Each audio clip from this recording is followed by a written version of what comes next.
Hello everybody, and I hope that you have had an awesome week so far. And we are going to try something a little bit different today. We are going to try to do a sketchbook flip through, and this should be really fun. This is from Inktober last year, and we're going to start off by just showing you what I actually used in my sketchbook. So as per usual, we have these amazing Penofin Liners. This is a 0.8. I literally have like all of them. The 0.005 is life, because a really nice way to add some depth and volume to your sketches is to have two different line widths, one really thick one and one really thin one for detail work. And then this is also the Pigma Micron. This is like more what people are used to, I guess, but I don't really like this one this much. I think that the ink is interesting because this ink seems to be a tad warmer than this ink. This seems to have a cooler undertone. So yeah, I mean, I'm all about that cool undertone. Cold like my soul. And I also used this little guy. This little guy is life, because I'm quite used to dealing with watercolor rather than other media. So to make Inktober a little bit easier for me and a little bit more fun for me, I often dilute ink or put ink into a ceramic palette like this guy so that I can use it more like watercolor, more like paints. So with that said, I also need to have this guy. So have a nice little paintbrush, and yeah, you can use whatever you like, whatever you'd normally use. So what I was actually using this guy with mostly, either these guys, who are quite nice, but mostly these, because I felt quite guilty for not having used them before. So the new thing that I've been using are these Devonport Mermaid markers, which have colored ink inside them. And what's quite nice about the palette is that then you can mix different colors to create different shades. I find that they're a little bit too harsh on their own, and I started off using them on their own, and they also have an issue with the paper in the Moleskine Sketchbook, which is very strange. But they do tend to, I don't know how the makeup works, but they tend to go into the fibers of the paper, so that can be unpleasant for users. But it's neither the Moleskine's fault or the fault of those guys. I think it's just a combination of the two of them not working too well together. Okay, so now we're gonna get to the actual fun part. Dun dun dun! This is my trusty Moleskine Sketchbook. So what was actually really nice about Inktober is that you get to build a daily sketching program, which means that you fill a whole sketchbook really quickly, which is always fun because you kind of get a little dopamine rush from that, a little feeling of success. So this sketchbook is actually, it was started before Inktober, so there's a few things in it that I thought, I'll share it with you anyway. So what's really interesting to me is that I forgot about this completely, but this is the sketchbook that I bought directly after our apartment flooded. And I lost most of my art stuff because it was in an awesome, like really, really pretty container under my desk that was not so waterproof as previously advertised, because it really wasn't advertised to be waterproof. It was like a cardboard box. So a lot of the stuff that I made got lost or destroyed or was a nightmare. So my lovely significant other made a very good point that art is the skills that you learn, not the pieces you make. And I feel like for Inktober, that's actually quite a profound thing as well, because the skills that you're learning are not necessarily visible to other people as your artwork is. So you might create something awful that day, but the point is that you made something that day, because the point is that you build a daily sketching routine, which was why Jake Parker started, because he felt that he had fallen out of touch with traditional media and with a daily sketching habit, and that was what he created this for. So the idea that it's ink is just because that was his selected medium, and I think that if you feel that you really don't like ink, but you would like to build some discipline, this is still a challenge that you can do. So basically this is just swatches, and there's a whole bunch of stuff that was started and not finished because this was going to be a gouache painting, and then this was when I was testing out my own watercolors. You can't actually see how fluorescent these guys are, but like they're pretty blinding, and it's really fun, so I like that. I actually need to get into that again. And then this is a T-Rex. Grr. Yeah, terrible pun, but whatever, I love tea. So yeah, and then I was trying to see what happened if you made it with pigment sticks like Sennelier's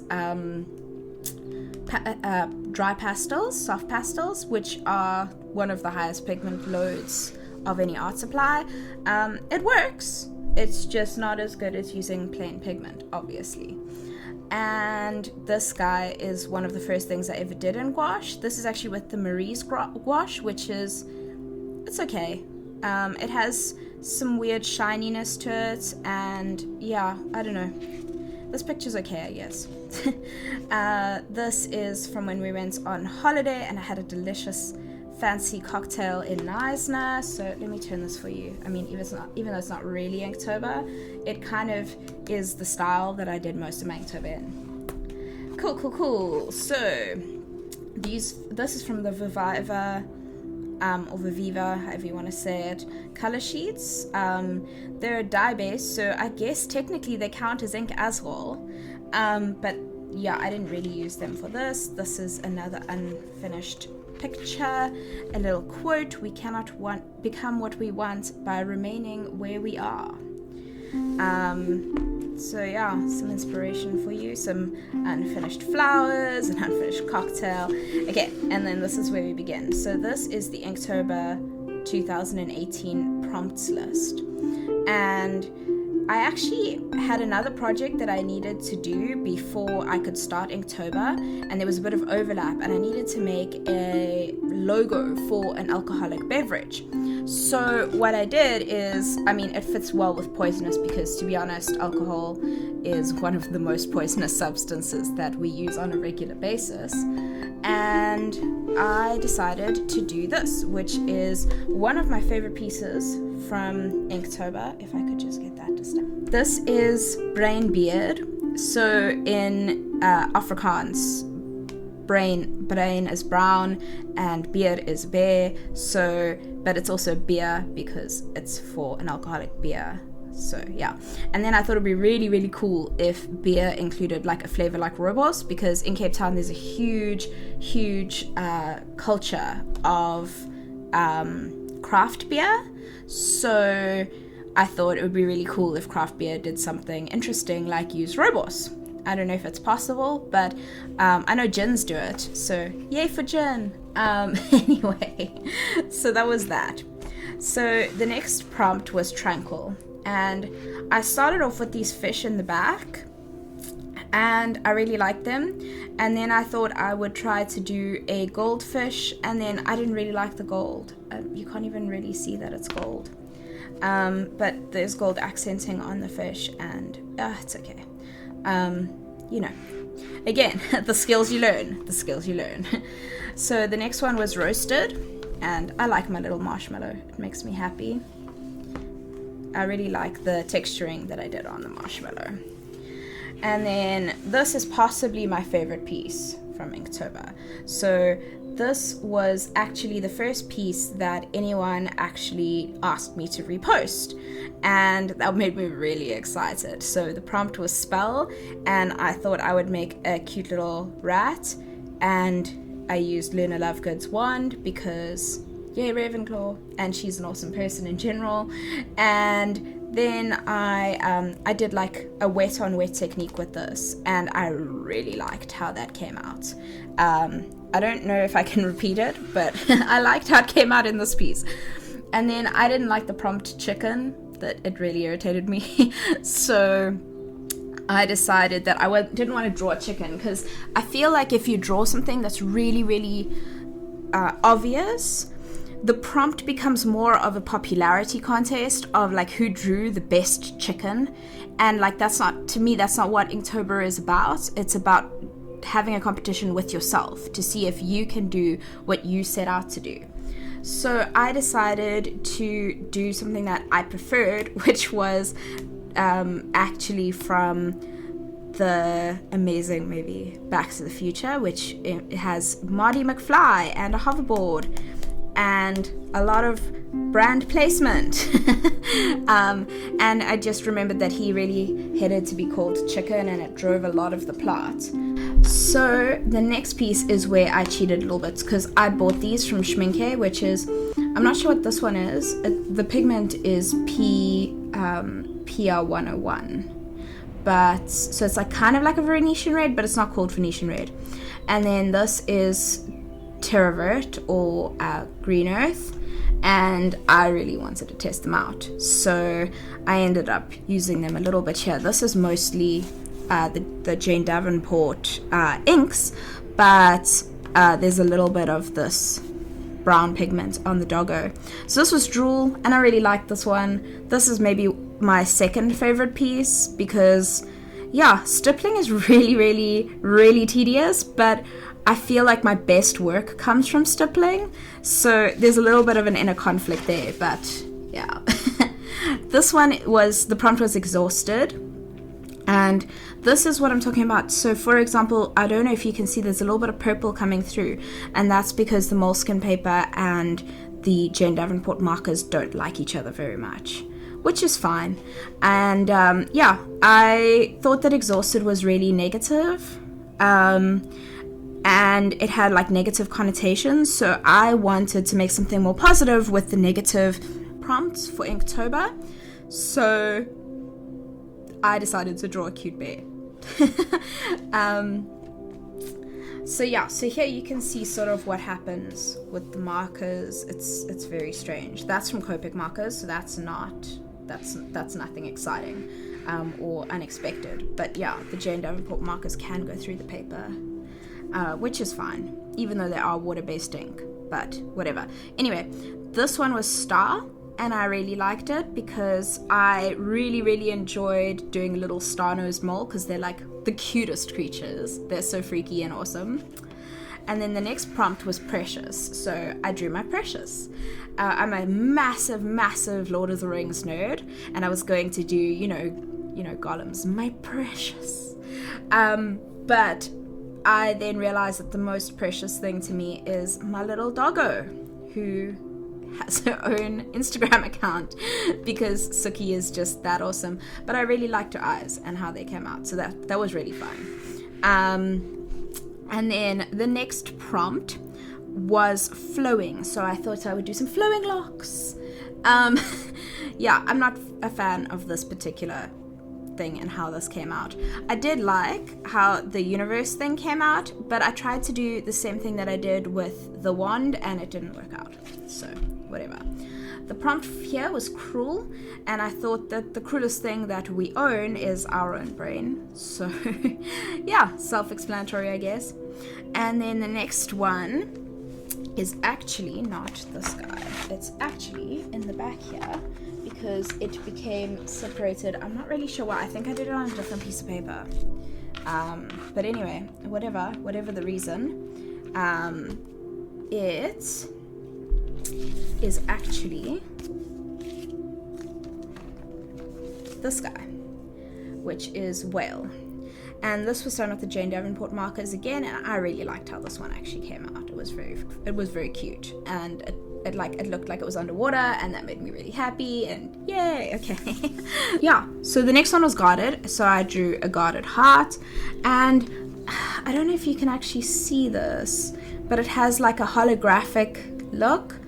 I don't know, I used ink that's actually supposed to be used for airbrushing, and I don't know, it was sold to me as it would be fine on paper, and it's not. So I gave it to one of my friends who does airbrushing. That's fine. I'm sure he'll make good use of it. The next one is clock, and I thought that instead of drawing an actual clock, I would do nature's clock. So this is just a wreath showing spring, summer, autumn, winter. Very basic. This was when I started dabbling in character design, and that was quite fun. That was pretty cool. There's like the little mouse with her little sweater and her little hot nose, and she's reading a book and she's having tea because, of course, you need tea with a book, and the tea is in a thimble because it's really cute. Oh, right. Okay. So the reason that I did this was because I did weak tea. and then the mouse sprung up from weak tea. So not very close to the prompt, but whatever, you do what you can. You gotta survive. So this one is much more fitting for the prompt. So the thing is angular, so I drew a little origami creature, and I thought, okay, everyone's going to do this, so I'm going to try and be different, and I'm going to do a little kangaroo. I don't know why that was so hard for me to get to. Anyway, I'm going to draw a kangaroo, and this is my own paint again because I just was enough with the Mermaid markers. They're nice, but they're just very weird to control. So this is an ink though, so I mean technically it's not cheating, I guess. I don't know. Then again we have a weird, weird negative connotation prompt, swollen. So I thought actually I would do something cute, so I was like, okay, I really like the character design part. Again, now you can see that there's part of personal growth happening that's behind the scenes that you might notice because you'll see the characters, but you don't really notice as much as I felt it. So I drew a little pufferfish and then some dolphins, and I was just imagining this mom or dad dolphin taking their little kiddo out for, I don't know, to like the dolphin fair? I don't know. This one was quite nice for technique. It was the first time that I'd attempted to make glowing, so that was fun. And this one is called Bottle, so it's a bottle of fireflies. Some of them are super obvious. Okay, this one was actually done in a coffee shop called Truth, which is really good coffee in Cape Town. If you ever want to explore Cape Town and need some good coffee, Truth is good for you. This one actually was done with fine tech paints as well, which made me really happy because look at how so shiny. It's so shiny and it makes me so happy. So yeah, so life goal is to go and see the Great Pyramids of Giza one day. It will happen. It will happen. But this prompt was scorched, and I thought I would try a more like linear, very different style to what I normally do. And I mean, to onlookers it's probably the same, but to me, I never really do linear stuff. I like nature and I like doing more organic stuff. So yeah, architecture, woo. And then this was broken. I think it was broken. Let's just check. Oh, breakable. Okay, so this was breakable, and this one, I really like the story. It's the idea, I don't know if it's as prevalent in Japanese culture as it is claimed to be, but it's the idea that if you break ceramic or porcelain items, they're very valuable, and what you do is you fix it using a sort of gold. I don't know if if it's added to the glue or if it's gold, like molten gold on its own. But you add gold to it so that you create something more beautiful from something that was broken. And I think that that's really like very true to life, that we can really grow and become beautiful and become amazing and something more and something different, something completely unique by the breakable nature of just our being.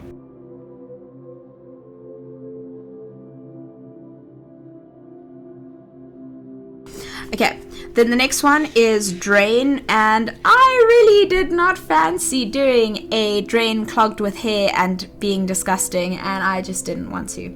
So I had a little speech and a little rant with my significant other, and then he was like, well, why don't you just draw something cute like a hummingbird who's draining a flower?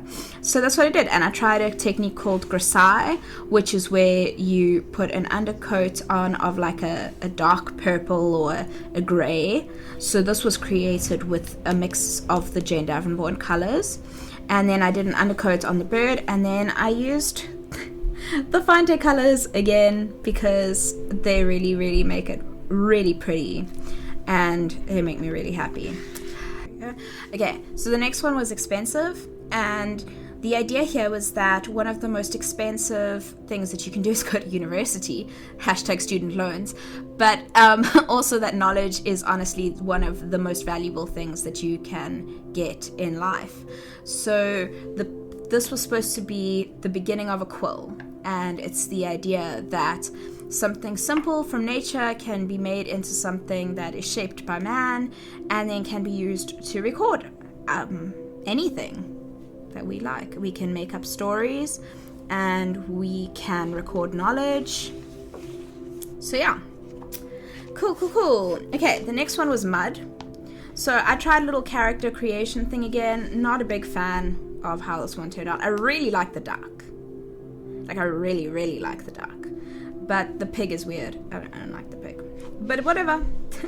That's what you do. Okay, then this one is one of the first fan art things I've ever done. This is from a game called Don't Starve, and it has a really cool Tim Burton-esque kind of style, and the whole game is like illustrated, and it's amazing. It's honestly like the game is so hard, and it actually becomes unpleasantly hard, but I really like the art style, so I keep playing the game because I'm a sucker for the art style. And then this one was actually done in the airport. This is prickly. Pretty obvious here. This one was stretch. So I actually found a reference photo for this, and the squirrel's tongue was actually out, and it looks so bizarre here because it doesn't look real, but like it's such a great photo. And then I just added a little bit of color to his life. This one is thunder. So yeah, I wanted to try different styles. And then the next thing is gift. So this piece is very dear to me. This piece is about it's about mental illness. So one of the things that is very prevalent in society today is a building of tolerance, because, for example, you don't know what a person's personal struggles are. And sometimes the biggest sadness and deepest sadness is hidden behind the nicest of smiles and the happiest of dispositions.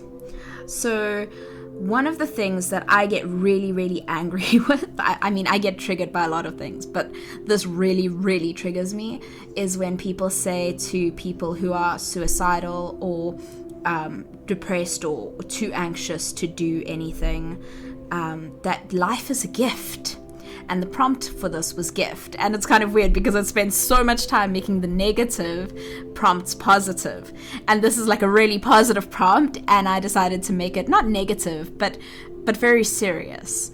The idea of a semicolon in English language is that a full stop is used to finish a phrase, to finish a sentence. So it has a finite verb, and the sentence just stops, and then there's a long pause.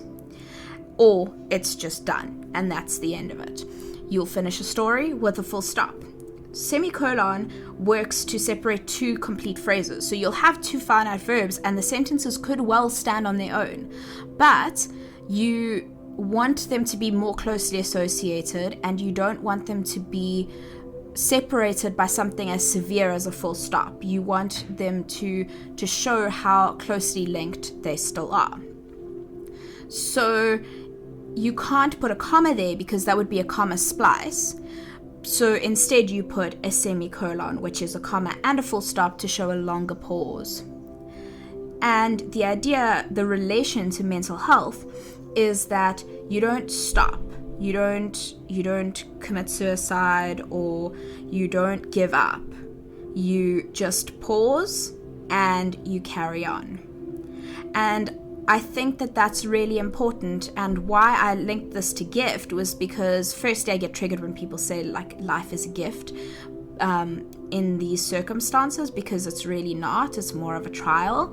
But I feel that the gift is that when you have to pause, the things that get you to the next part of the sentence, the next finite verb, are gifts, and those are magical things. And they can be really small. They can be things like a friend sending you a dank meme, or a friend coming in over and having coffee, or somebody making a muffin for you and coming and bringing it over, or anything. It can be really small, or it can be like some huge gesture, but normally it's really tiny things that just remind people that there is substance and there is another verb. There's a reason to move on to the next action. So small rant, but big meaning. I really like it. It's really important to me, and I really liked that interpretation of it. So next we move on to double, and there were many things that you could have done for double, but I liked this double helix. I thought it would go back to my scientific roots and just give a little nod to that, so that was great. And then we had Jolt, and I thought it would be really funny if, we had like a Tom and Jerry type of moment. I really, really hated Tom and Jerry as a kid, because I really, really despise the idea of any animal getting hurt. And Tom used to get hurt a lot, and I really didn't like that. But this is a cute practical joke that is not going to hurt anyone, but will be very funny. And then we get to the end, and it was a strange final prompt. It was called Slice, and I was like, I don't know. I mean, my first thought was, okay, have your cake and eat it, and take a slice of cake. And then I thought, you know what, like, I felt a little bit like a hero for finishing this off. So I decided to do something like King Arthur's sword in a rock, and it's sliced into the rock, and, you need a hero to pull it out. And that was fun. I liked it. And that's the end of this book. And the end of Inktober.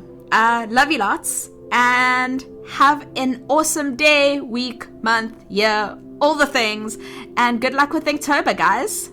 Bye!